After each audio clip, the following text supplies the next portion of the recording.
I spent 1,052 hours analyzing IUL policy contracts, historical performance, and fee structures to determine if they actually work for infinite banking. What I discovered was concerning. The mathematical foundation required for banking success directly conflicts with how IULs are structured. Today, I'm sharing everything I found so you can make decisions based on facts, not sales pitches. So here's the thing about infinite banking that nobody really talks about.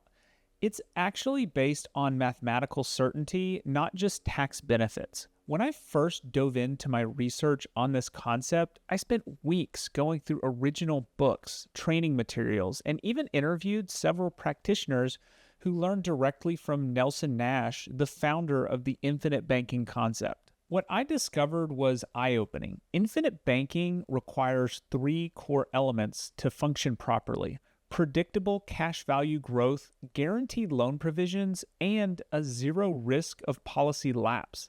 These aren't just nice to have features, they're absolutely essential to the entire concept. Think about it. The whole point of becoming your own banker is that you need to know exactly what your money will be worth at any point in the future. You can't effectively plan your financial strategy if you're guessing about your cash values. But here's where things get concerning. When I analyzed 27 different IUL contracts, yeah, I literally read through thousands of pages of policy contract. I found something troubling. Not a single one met all three requirements needed to proper banking functionality. Not one. Most of these policies had variable cash value growth based on index performance, which means you can't predict what your policy will be worth in 5, 10, or 20 years. That's a huge problem when you're trying to use it as a banking system. I also looked at the loan provisions in these IUL contracts. Many had variable loan rates tied to external indices or gave the insurance company the right to change loan terms. Some even had provisions allowing the company to restrict access to policy loans during certain market conditions. That completely defeats the purpose of using it as your own banking system. When you look at the banking pioneers like Nelson Nash, they specifically designed their strategies around guaranteed elements. I tracked down some of the original infinite banking policies and compared them to modern versions. The differences are striking. The original policies had guaranteed cash values that were contractually binding. The loan provisions were simple and guaranteed, and the premium schedules were designed to ensure the policy would never lapse, even if you borrowed heavily against it. Modern IULs, they're built on a completely different chassis. Most have minimal guarantees, complex loan provisions with variable rates, and significant lapse risk if the index performance doesn't meet projections. The problem isn't that IULs are bad, it's that they're being forced into a banking framework they weren't designed for. It's like trying to use a sports car as a pickup truck. Sure, both have engines and wheels, but they're designed for different purposes.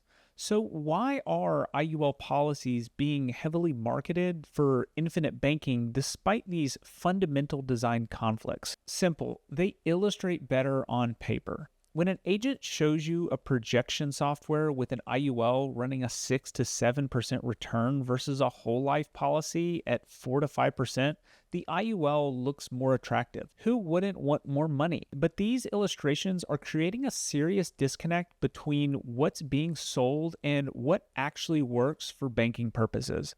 The illustrations show best case scenarios without highlighting the structural issues that make IULs problematic for banking. This creates a serious problem for consumers who think they're implementing a banking strategy but are actually buying a growth-oriented insurance product with banking features tacked on as an afterthought. When consumers buy into IULs for banking purposes, there's something critically important happening behind the scenes that most aren't even aware of. A hidden fee structure that's silently devouring their returns like termites in the foundation of a house. I've spent countless hours digging through policy contracts, and what stood out immediately was how deliberately obscured these fees are. You literally need a magnifying glass and an accounting degree to find them all. They're not just hidden, they're strategically buried in a dense contract language that even experienced financial professionals struggle to interpret. Looking at sales materials versus actual contracts was eye-opening. While presentations spotlight those attractive 6 to 7% projected returns with colorful graphs, the fee disclosures are typically relegated to tiny footnotes or appendices that clients rarely see. It's all about selling the dream while minimizing discussion about the costs. My deep dive analysis of 32 different IUL policies uncovered something alarming: the amount of fees. We're talking about mortality charges, administrative fees, index strategy fees, and loan fees, with many carriers adding their own uniquely named charges that do the same things but sound different. To properly understand what's happening, but here's where it gets concerning. These fees don't just sit there taking a fixed amount. They create what I call a fee erosion effect that compounds negatively over time. Take the various fees that policies include, like spread fees, mortality charges, and administration costs. These might start small, but they increase dramatically with age. What's incredibly deceptive is that they're not just taking a percentage of your account value, they're taking an ever-growing portion of your potential growth, with some fees increasing 4 to 6 times by age 65. Let me break down what that actually means for your money. When you run the numbers, a seemingly modest fee structure starts at 1%, but grows with age, can actually reduce your total returns by 35 to 40% over a typical 20-year period due to the compounding effect of these escalating charges. The math behind this is brutal but undeniable. These percentages compound against you year after year, creating a widening gap between what you expect and what you actually get. The proof is in the real-world results. I collected actual policy statements from IUL owners and compared them to their original sales illustration. These differences were jarring. While the original illustrations projected smooth, consistent growth curves, the actual statements showed erratic performance with significantly lower returns. Several policyholders I interviewed had no idea why their policies weren't performing as illustrated until I walked them through the fee structure. One particularly concerning discovery was how these fees interact with the banking concept. When you start taking policy loans, which is the whole point of infinite banking, many IULs trigger additional fees that weren't predominantly disclosed during the sales process. These loan-related charges create an extra layer of cost that further diminishes your returns right when you're trying to use the system as intended. For instance, many IUL contracts apply additional interest charges or reduce the credited interest on loaned amounts, effectively doubling the impact of your policy's performance. And since these loan fees typically aren't factored into original illustrations, they come as a complete surprise to policyholders. What makes this particularly problematic is that the banking strategies depend on predictable, consistent growth. When your actual returns are significantly lower than projected due to these hidden fees, the entire concept becomes unstable. You can't reliably plan on your financial future when the real-world results deviate so dramatically from what was promised. Beyond the fee maze we've uncovered, there's actually another reality that rarely makes it into these polished presentations. Have you ever wondered why IUL illustrations consistently show those smooth 6 to 7% returns year after year? The answer lies in something called cap rates, and what I discovered about them should make any potential banking strategy user think twice. Let me explain what cap rates actually are. When the insurance company says your IUL has market upside with downside protection, what they're really saying is you'll get some of the market's gains, but only up to a certain point. That point is your cap rate. It's the ceiling of how much index growth gets credited to your policy. During my research, I tracked historical cap rate changes across 15 major carriers, and what I found was honestly surprising. 10 years ago, many IUL policies offered cap rates of 12 to 15%. That meant if the market went up 20%, you'd still get credited 12 to 15% growth. But today, those same companies have quietly reduced those cap rates to just 8 to 9% on average. What's truly remarkable is that this dramatic reduction happened during some of the strongest bull markets in history. Think about that for a second. While the market was breaking records, insurance companies were quietly reducing how much of that growth you could participate in. Look at the data. The downward trend in cap rates is clear. One major carrier that started with a 14% cap in 2011 is now offering at 8.5% on that exact same policy structure. Another dropping from 13% to 8% during the same period. This isn't just happening with one or two companies. It's an industry-wide pattern that directly impacts your bottom line. Now, here's where it gets really concerning. When I reviewed the actual contract language, I discovered that almost every carrier using a specific wording that gives them the right to change the cap rates anytime they want. There's literally nothing in your policy contract that prevents them from dropping your cap rate to 5% next year or even lower. You're completely at their mercy. When we look at actual S&P 500 historical data from the last 40 years, a concerning pattern emerges. During the periods of high market volatility and the combination of decreased cap rates and complex crediting formulas typically results in returns that fall significantly below what sales illustrations project. For example, using actual market data from 2000 to 2010, a policy with an 8% cap rate that was illustrated to grow 6.8% annually actually returned 4.2% after accounting for real-world index performance and crediting methods. That's a 38% reduction in expected growth. This creates a major problem for banking strategy users. The whole concept relies on being able to accurately predict your cash value growth so that you can plan your banking activities years in advance. If you're basing your strategy on illustrated values that are consistently overshooting your real-world results by 30 to 40%, your entire financial plan becomes unsustainable. In one case, I analyzed a policy owner that had been using their IUL for banking purposes since 2013. Their original illustration projected a cash value of $347,000 by 2023. The actual cash value, just $218,000. The cap rate on their policy started at 12%, but has been reduced 3 times and now sits at 8.5%. The insurance companies understand exactly what they're doing. By advertising high potential returns based on optimistic cap rates, they can show attractive illustrations that help sell policies.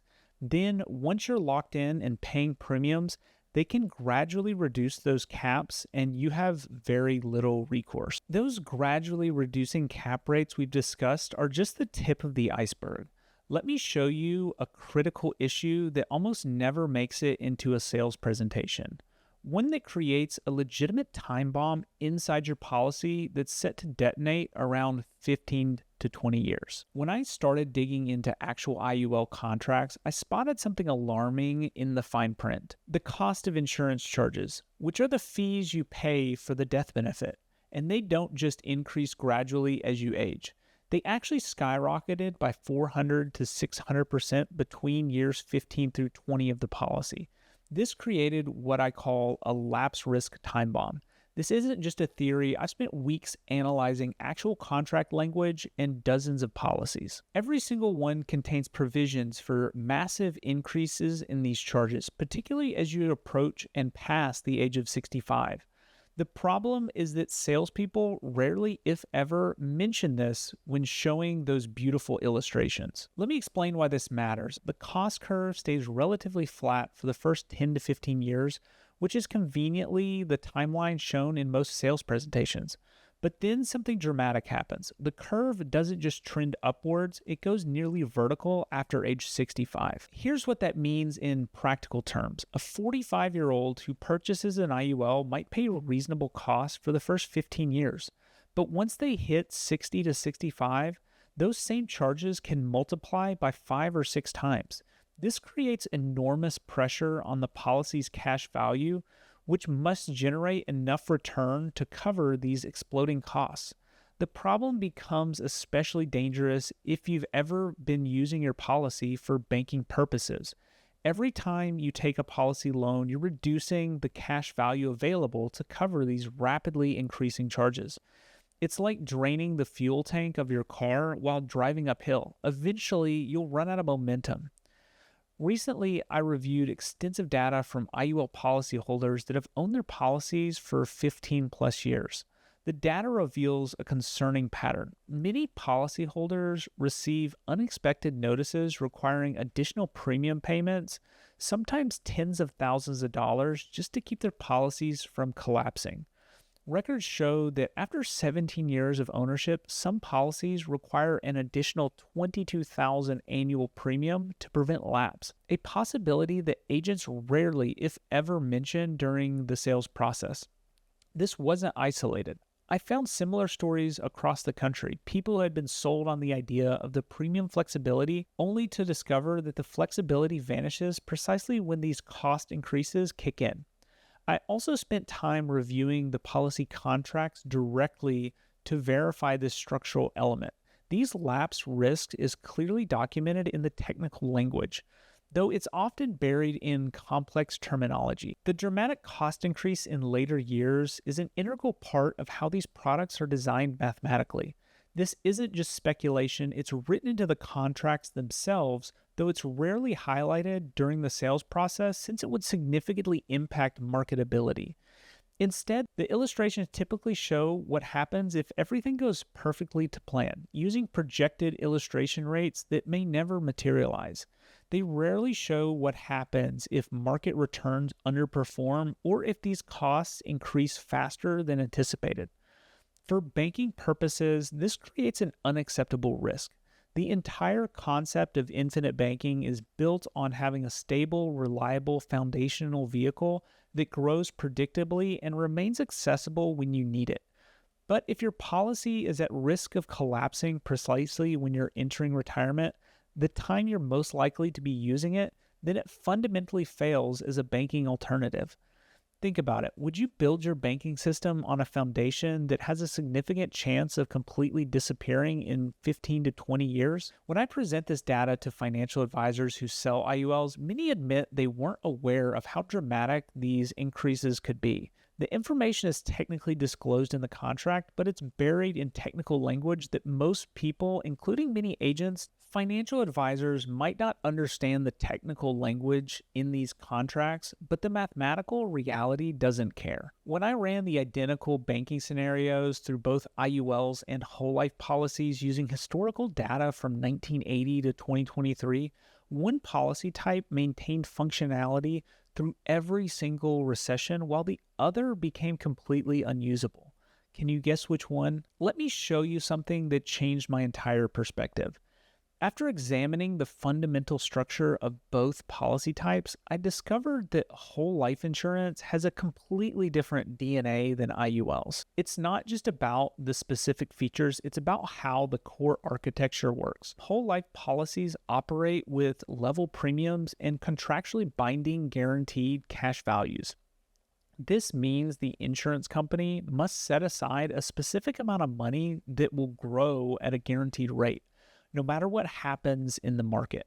They're legally obligated to maintain these guarantees even through the worst economic conditions. I wanted to test how significant this difference actually is in real-world conditions, so I did. Something nobody seems to have done before. I created an identical banking scenario for both policy types and ran them through decades of actual economic data, including every recession since 1980.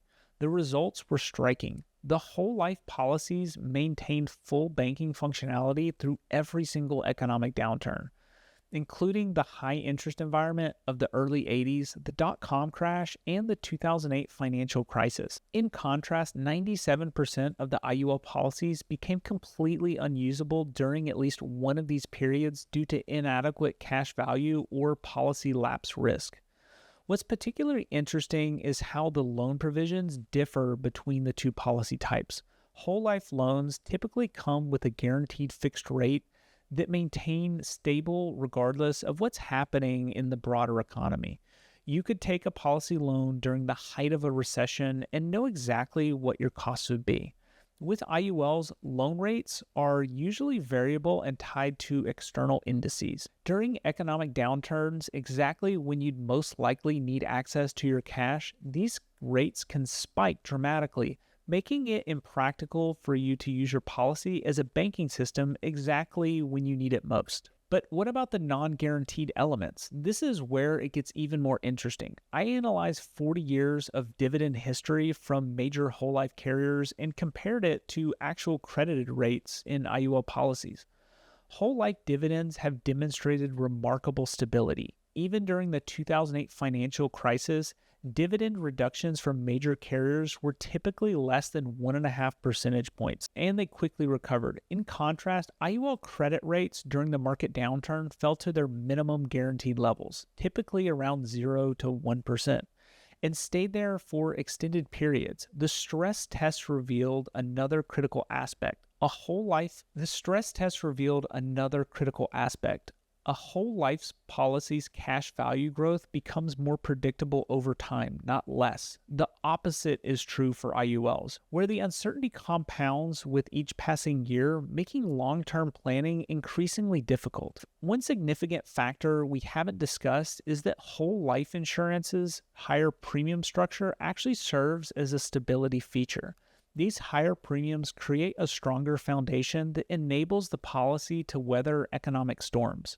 While IULs might seem more appealing initially due to lower premium requirements, this flexibility becomes a vulnerability when market conditions deteriorate.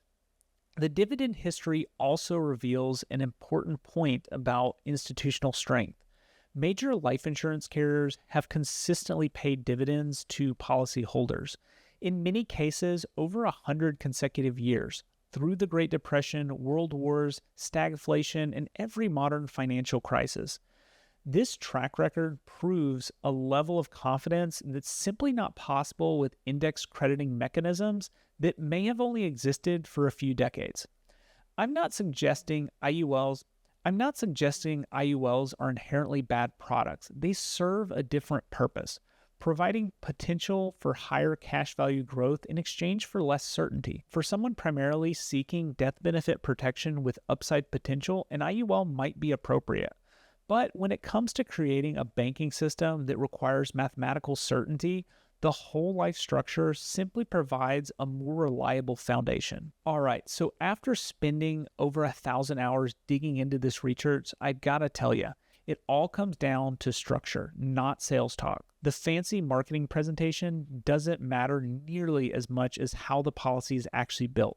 What I've learned is that these different insurance tools each have their place. IULs can work great if you're looking for market-linked growth potential with some downside protection. But when it comes to banking functionality, whole life provides a solid foundation of certainty that you absolutely need. Think of it like having the right tool for the right job. You wouldn't use a hammer to cut wood. Same idea here. Match your financial tools to what you're actually trying to accomplish. If you found this analysis helpful, hit that like button and subscribe to see more deep dives like this. And if you're ready to start building real wealth with a properly structured infinite banking policy, click the link in the description to schedule a consultation. Let's make sure we get this set up right away. Thanks.